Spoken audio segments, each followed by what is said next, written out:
தேனி பழைய பேருந்து நிலையம் அருகே ராகுல் காந்தியை கண்டித்து பாஜக சார்பில் கண்டன ஆர்ப்பாட்டம் நடைபெற்றது. தேனி மாவட்ட பாரதிய ஜனதா கட்சியின் சார்பில் மாவட்ட தலைவர் ராஜபாண்டியன் தலைமையில் தேனி பழைய பேருந்து நிலையம் அருகே ராகுல் காந்தியை கண்டித்து கண்டன ஆர்ப்பாட்டம் நடைபெற்றது.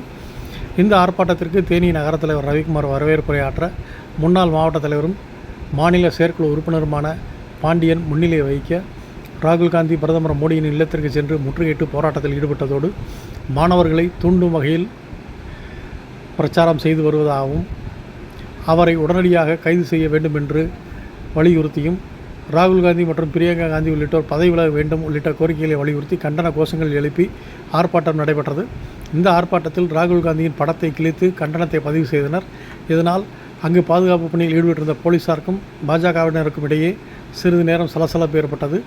இந்த ஆர்ப்பாட்டத்தில் பாரதிய ஜனதா கட்சியின் தேனி மாவட்ட நகர ஒன்றிய நிர்வாகிகள், மகளிர் அணியினர் மற்றும் சார்பு அணியினர் உள்ளிட்ட ஏராளமானோர் கலந்து கொண்டனர்.